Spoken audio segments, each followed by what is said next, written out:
ইদানিং আমার কাছে প্রায়ই মেসেজ আসে আমি যেন খুব চটজলদি আর সহজ কিছু রেসিপি আপনাদের সাথে শেয়ার করি।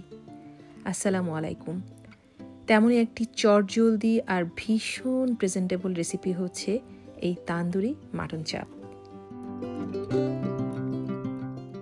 আর এই তান্দুরি মাটন চাপ দেখতে যেমন আকর্ষণীয়, খেতেও ভীষণ মজা আর স্বাস্থ্যকর তো বটেই, কারণ এই মাটন চাপ তৈরি হয়েছে এয়ার ফ্রায়ারে, তাই কোনো অপরাধবোধও নেই খাওয়ার পর। সহজ তান্দুরি মাটন চাপ তৈরি করার জন্য এখানে আমি খাসির যে চাপের অংশ পাওয়া যায় সেরকম কিনে নিয়েছি রেডিমেড 1 কেজি। আপনারা ল্যাম্ব চাপ বা বিফ চাপও তৈরি করে নিতে পারেন। আপনারা ইচ্ছা করলে মশলাটা নিজেরাই তৈরি করতে পারেন। পরিমাণ মতো জিরা, শাহজিরা, গোলমরিচ, এলাচ, লবঙ্গ আর সাথে একটুখানি জয়ফল, জয়ত্রী সব কিছু না টেলে গুঁড়ো করে নিয়ে ব্যবহার করে নিতে পারেন, অথবা আমার মতো আজকে খুব সহজভাবে চাপটা তৈরি করে নিতে পারেন। তার জন্য আমি ব্যবহার করেছি রাঁধুনি তান্দুরি মশলা। আপনারা যে কোনো চাপ মশলা বা এই রাঁধুনি তান্দুরি মশলাটা দিয়েও চাপটা তৈরি করতে পারেন, ভীষণ টেস্টি হয়।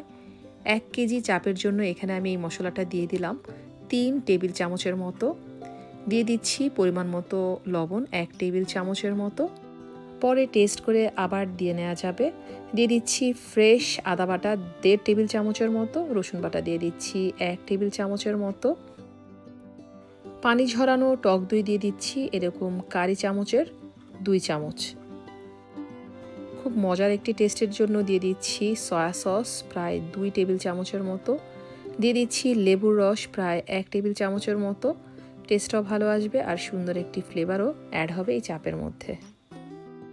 যেহেতু এই চাপগুলোকে আমি এয়ার ফ্রায়ারে ফ্রাই করব, তাই 4 টেবিল চামচের মতো সরিষার তেল মাখানোর মধ্যেই দিয়ে দিতে হবে। আর আপনারা যদি ফ্রাইং প্যানে করতে চান তাহলে এই তেলটা স্কিপ করতে পারবেন। দিয়ে দিচ্ছি 1 চিমটি রেড ফুড কালার, যা একেবারে অপশনাল, আপনার ভালো না লাগলে না দিলেও চলবে। এখন মেখে নেওয়ার পালা। আর মাখতে মাখতে অবশ্যই লবণটা চেক করে নিতে হবে। আর মাখানোটা কিন্তু খুবই ইম্পর্টেন্ট। খুব ভালো করে একদম ঘষে ঘষে প্রত্যেকটা পিসের মধ্যে সম্পূর্ণরূপে মশলাটাকে মেখে নিতে হবে। অর্থাৎ আপনি যত ভালো করে মাখতে পারবেন এই চাপটা তত ভালো মেরিনেট হবে এবং চাপটা খেতেও তত বেশি টেস্টি হবে। ভালো করে মেখে নেওয়ার পর এখন এটা মেরিনেশনের পালা। মেরিনেশনের ক্ষেত্রে মনে রাখবেন যত বেশি সময় মেরিনেট করে রাখতে পারবেন তত বেশি টেস্ট পাওয়া যাবে চাপের মধ্যে। আমি 24 আওয়ার্স অর্থাৎ 24 ঘন্টা নর্মাল ফ্রিজে ঢেকে রেখে দিব। আপনাদের হাতে সময় না থাকলে কমপক্ষে 2 থেকে 3 ঘন্টা অবশ্যই মেরিনেট করে নিতে হবে, অথবা আপনারা কিন্তু এটাকে ডিপ ফ্রিজেও রেখে দিতে পারবেন মেরিনেশনের জন্য 2-3 দিনের জন্য। সো এটাকে আমি 24 ঘন্টার জন্য মেরিনেট হতে রেখে দিচ্ছি নর্মাল ফ্রিজে।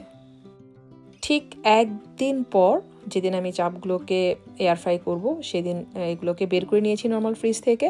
তারপর এগুলোকে আবার একটু উল্টে পাল্টে মেখে নিতে হবে, অর্থাৎ মশলাটা আবার প্রপারলি প্রত্যেকটা চাপের মধ্যে ভালো করে মিশিয়ে নিয়ে তারপর এগুলোকে এয়ার ফ্রাই করতে দিতে হবে। যেহেতু আমার এয়ার ফ্রায়ারটা ছোট, তাই আমি 2টি ধাপে এগুলোকে ফ্রাই করে নিচ্ছি। আর প্রথম ধাপে যে কটা চাপ জায়গা হয় সেগুলো দিয়ে নিচ্ছি। আর এয়ার ফ্রায়ারে করে নিলে এই চাপটা খেতে ভীষণ টেস্টি হয়, অসম্ভব জুসি থাকে, একেবারেই ড্রাই হয়ে যায় না।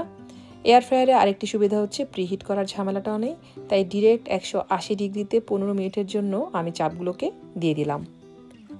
আর 15 মিনিট পর এই চাপগুলোকে একটু ফ্লিপ করে দিতে হবে, অর্থাৎ উল্টে দিতে হবে। মনে রাখবেন খুব বেশি ফ্রাই করে এগুলোকে একদম বার্ন করে ফেলবেন না। এগুলো একটু জুসি থাকতে নামিয়ে নেয় বেটার, অর্থাৎ সেদ্ধ হয়েছে কিনা তা দেখে তারপর নামিয়ে নিতে হবে। টোটাল আজকের আমার এই চাপগুলো হতে 30 মিনিট লেগেছে। 15 মিনিট করে এগুলোকে ফ্রাই করে নিয়েছি।